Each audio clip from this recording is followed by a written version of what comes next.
Hello, my name is Donna. I'm a 38-year-old woman who has recently freed myself from an oppressive marriage. Let me tell you, separating from my husband felt like stepping into a new realm of freedom. My ex-husband, Michael, and I initially met through a blind date set up by a mutual friend. From the start, I was captivated by his striking looks and magnetic charm. Michael seemed to possess all the qualities I desired in a partner. We shared numerous interests, and our conversations flowed effortlessly. For the first 7 months, we enjoyed casual dating, taking turns organizing fun and engaging activities. Once we officially became a couple, we continued our dynamic outings, and after a year, we moved in together. During that time, I learned about Michael's financial struggles. Despite my attempts to offer guidance to help him advance in his career, he rarely took my advice seriously. Still, he managed to earn enough to meet his needs, and I was willing to support both of us financially. 3 years into our relationship, we tied the knot, and a year later, we decided to buy a house. I secured the mortgage solely in my name due to my superior credit score, a choice I now regard as particularly fortunate. However, 4 years into our marriage, I began to notice a troubling shift in Michael's behavior. He grew increasingly demanding and stopped contributing to household chores, claiming he was too busy with work. Despite my understanding and efforts to manage everything on my own, the burden became overwhelming. When I confronted Michael about this, he would momentarily promise to change, but we quickly fell back into our old patterns. This was frustrating, yet I tolerated it out of love and a desire to fully support him. Unfortunately, our relationship began to suffer, especially in terms of fun and leisure, as I simply didn't have the time or energy for either. It was under these strange circumstances that I discovered Michael's infidelity. I stumbled upon the truth quite unexpectedly when he left his phone unlocked while he took a shower. I had no intention of snooping. I just wanted to charge his phone.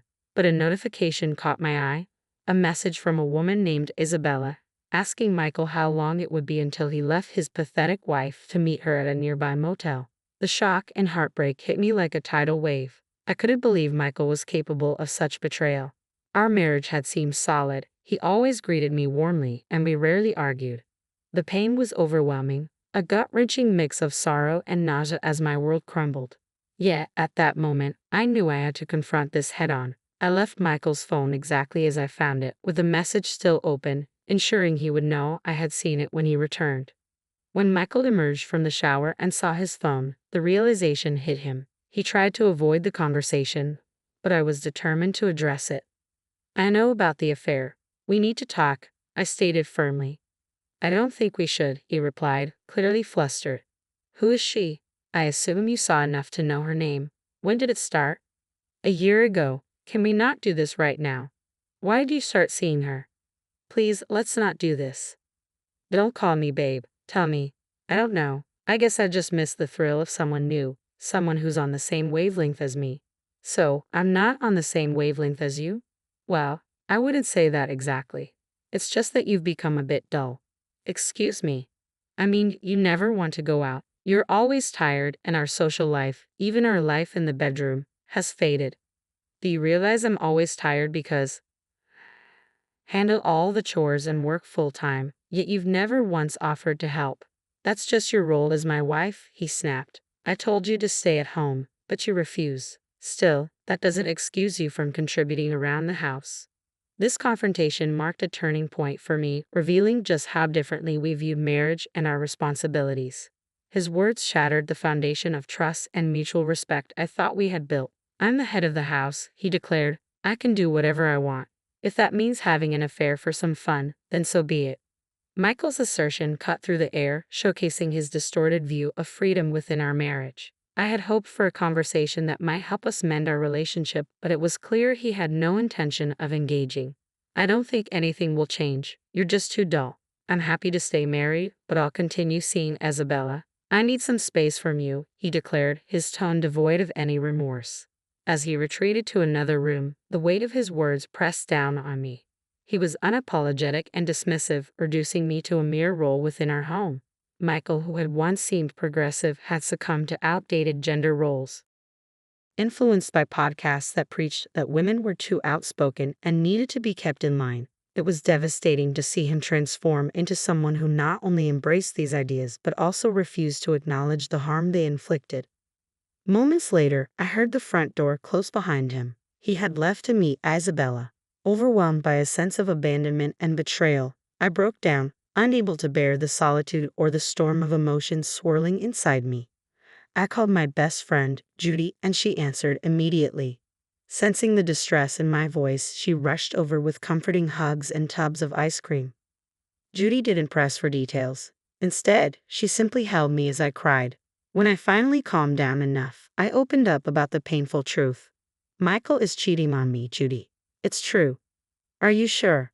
She asked, a frown of concern etching her face. Absolutely. His phone was unlocked, and I saw a message from a woman asking when he was leaving his pathetic wife to meet her. What the hell? Did you confront him about it? Yes, but he barely wanted to talk, I replied, the weight of the situation crashing down around me. Judy stayed with me through the night, offering the silent, steadfast support I desperately needed to face the reality of my crumbling marriage. As we sat together, the enormity of my situation settled in, but even amidst the uncertainty, I knew I wasn't alone. I finally confronted him and uncovered the painful truth. He had been cheating on me for a year. He claimed I had become too boring, always too tired, and never up for anything fun. Despite managing nearly everything at home, he dismissed my efforts, insisting that it was simply my role as his wife. Well then, I remarked to Judy, still reeling from the shock, his role as a husband should have been more honorable. But here he is, cheating on his wife. Judy shook her head in disbelief. That's just a pathetic excuse. Did he even apologize? Not for a moment, I replied. He just blamed me and chose to spend the night with her. Honestly, Judy, if I had to face him now, I don't know what I'd do. So, what are you thinking about doing next? She asked. I'm not sure. Michael said he doesn't mind staying married, but I can't continue like this. Why don't you stay with me until you figure things out? I'll help you through everything, Judy offered. That would be amazing. Thank you so much, Judy. I really appreciate your support. We spent the rest of the evening trying to unwind by watching our favorite movies. It was a much-needed distraction, but the reality of my situation lingered in the back of my mind. The next morning, Judy helped me pack a few things to take to her place. Once I settled in at her home, my curiosity got the better of me, and I decided to look up Isabella. I still had access to Michael's social media on my phone, a privilege I had never abused before because I had trusted him completely. To my dismay, I discovered that he had muted notifications for messages from Isabella, which explained why the affair had remained hidden for so long. It turned out that Isabella was a coworker of his, someone who reported directly to him. She was 38 years younger than me and 11 years younger than Michael. The realization alone was enough to turn my stomach. This discovery only solidified my decision to move forward with my life. I knew I had to divorce Michael. I couldn't bear the betrayal, nor could I live with someone who viewed me as merely an obligation. With Judy's unwavering support, I began taking steps to reclaim my life and dignity. Before filing for divorce, I needed to sort a few things out. Judy and I spent time strategizing not only the logistics of the separation but also how to ensure that Michael wouldn't get off too lightly for his betrayal. My first step was to safeguard my finances by transferring all the money I had contributed to our joint account into my personal account, one to which Michael had no access. In the days that followed, as I set the wheels in motion to file for divorce, I heard nothing from Michael. I was stunned to realize he hadn't even bothered to check in on me. His indifference underscored how little he valued our relationship.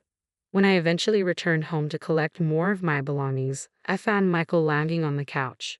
His predictable yet irritating reaction greeted me. "Where have you been?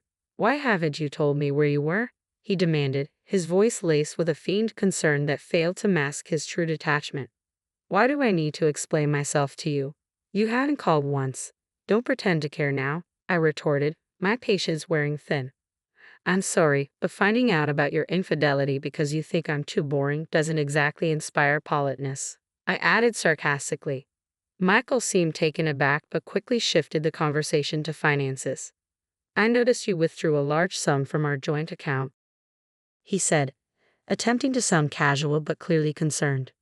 "Yes, I took back my money. Why should I let you squander what I've worked hard to earn?"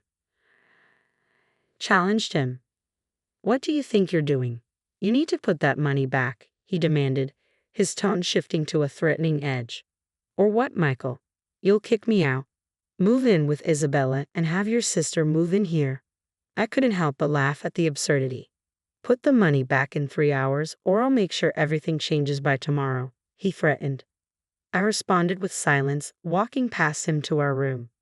I quickly packed the rest of my clothes and essentials, leaving Michael to stew in his frustration. Once back at Judy's place, I recounted the entire encounter. Furious on my behalf, Judy insisted we consult a lawyer immediately. Fortunately, she knew someone who could help. We met with her lawyer friend, who began by asking about the house. I explained that both the mortgage and the title were solely in my name, a result of my well-paying job in a specialized field. This detail was crucial. It meant I had significant leverage in the upcoming legal proceedings. With Judy's support and the lawyer's guidance, I felt better equipped to face the challenges ahead. Earning significantly more than Michael, it made sense for me to handle the mortgage and purchase our home, establishing it entirely in my name. This financial arrangement was straightforward and practical, considering our respective incomes. Everything the house needed was purchased by me.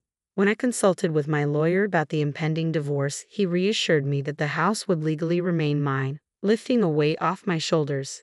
He also explained that if Michael's sister, Karen, moved in without my consent, I could easily issue an eviction notice. The next morning, despite the tension, Michael informed me that Karen had moved in because I hadn't reversed the money transfer. I kept the conversation brief, which only fueled his anger, and he ended the call abruptly. Following my lawyer's advice, I started recording all conversations with Michael to maintain a reliable record for potential court use. My strategy moving forward was clear, with 2 possible outcomes. I would serve Karen the eviction notice. If she complied, that would be the end of it.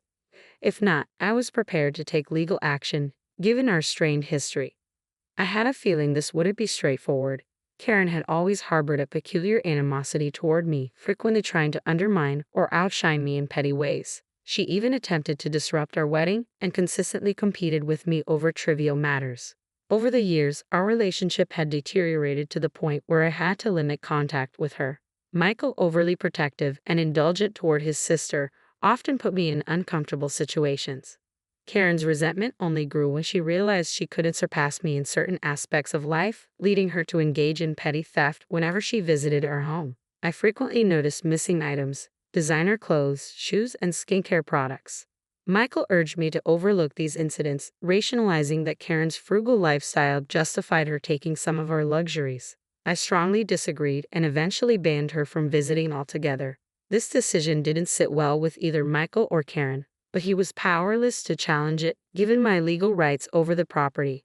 The situation was complicated, but I was determined to stand my ground and take the necessary actions to protect my interests and ensure a fair resolution to our marital breakdown. Having had enough of Karen's antics and the significant thefts she had committed, I explained the extent of her actions to Michael. He understood that the damage went far beyond what could be easily rectified. However, that didn't stop Karen from trying to provoke me further. One day she called to flaunt her temporary triumph. "Hello, Donna. Guess where I am right now?" she taunted. "Michael told me you've moved in," I replied, keeping my tone even. "That's right. I have this huge, glorious house all to myself, something you don't," she gloated. "I still own the house. I've already sent you an eviction notice and you have 4 days to move out," I informed her calmly. "An eviction notice from you? Like, I'll take that seriously. This is my brother's house and he told me I could stay here, so I will," she retorted defiantly. "It's not his house, Karen. Regardless of what Michael told you, the legal documents clearly show that the property is mine." Yeah, marital property or whatever. But he has all the power here. He decided this was the best thing to do, she insisted, misunderstanding the situation entirely. "You really can't stop talking, can you? I see why my brother chose another woman," Karen snapped, hoping to hurt me further. "Well, I have nothing more to say. Goodbye," I said, ending the call just as I heard her spiteful laughter. If she didn't vacate within the 4 days, she would soon find out just how serious I was. I was fully prepared to take Karen to court. I had all the legal backing I needed. Unsurprisingly, she informed Michael about our conversation, and within an hour, he called, furious, questioning my ability to send her an eviction notice. As before, I chose not to engage with his anger. In the next 4 days, two significant events unfolded. I had the divorce papers delivered to Michael, who shockingly decided to contest them, and Karen still had not moved out. Following through on my threat, I had a court summons sent to her. Legally, she was considered a squatter.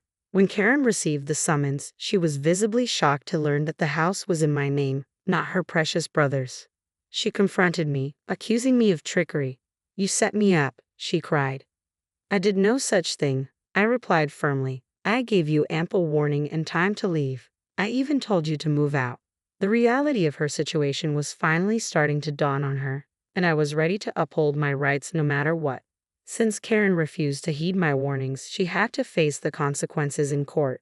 My lawyer presented a solid case, including the eviction notice and recordings of phone calls where I repeatedly asked Karen to vacate the premises, all of which she blatantly refused.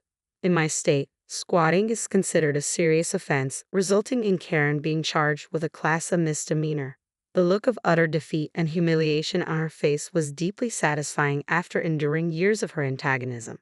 After the court proceedings, Michael and Karen, still unable to accept their defeat, confronted me at Judy's place, where I had been staying. "How could you do that to my little sister?" Michael demanded. "Your little sister has made my life miserable for years, and I finally put a stop to it in the only way I knew how. You initially agreed with my decision, yet the moment I stood up for myself, you sided with her," I responded, my frustration evident. "I only did that because she had nowhere else to go after the eviction. I was doing her a favor," Michael argued. "So, the house suddenly became an option because we're separating. If we weren't, would you have snuck her in?" I countered. Michael stumbled over his words, but I cut him off. "Save it, Michael. I don't want to hear any more. I'll just see you in court." "How is the house even in your name? Your brother's name isn't on any of the documents," he exclaimed. "I've been the one paying off the mortgage and making all the repairs meticulously for the past 4 years. No matter how much your brother contests it in court, he won't get any ownership of the house. All he'll get is a much lighter wallet," I retorted. Karen interjected, clearly not grasping the legal reality. "You think I set him up?" "I did nothing of the sort. Your brother believes in being the man of the house, yet he avoids any real responsibilities, preferring that I do all the hard work while he reaps the benefits. Thank God that won't be my problem anymore," I shot back, my patience exhausted. With that, I slammed the door in their faces, ending the conversation. In the weeks that followed, Michael, realizing he wouldn't win the house, decided to contest every single possession we shared, down to the most trivial items like our dessert spoons. The battle was petty and exhausting, but I was prepared to fight for my peace and freedom, no matter how long it took. I was completely unfazed by Michael's attempts to claim our shared possessions. For every piece of furniture and item he claimed as his, I had the receipts clearly showing who had paid for them. In truth, he hadn't contributed much, so he was only going to get a minimal share. While Michael was preoccupied with this petty squabble, I took action on another front. I sent screenshots of his inappropriate communications with Judy to his company's HR department. Within 2 weeks, Michael was terminated from his job. Surprisingly, Isabella was not. I learned from some of Michael's colleagues, with whom I had remained friendly, that she had argued Michael coerced her into the relationship by threatening her professional standing. Understandably, the relationship did not survive this revelation. It took some time, but eventually the divorce was finalized, and I was officially free to celebrate my newfound independence and the successful resolution of a complex situation. Judy and I enjoyed a long celebration. It felt like a double victory. The last update I received on Michael and Karen was less than glamorous. They ended up living together in a modest apartment, both struggling to find jobs. Their parents were supporting them with a modest allowance, but they were far from pleased with their children's actions. My former in-laws even reached out to apologize for their behavior, a gesture that helped bring closure to the entire ordeal. Now free, I looked forward to what life had to offer next. This entire experience reinforced a valuable lesson: never forget my worth. It also showed me that I could handle myself in tough situations. I was a force to be reckoned with. Here's to moving forward, stronger and wiser. Cheers.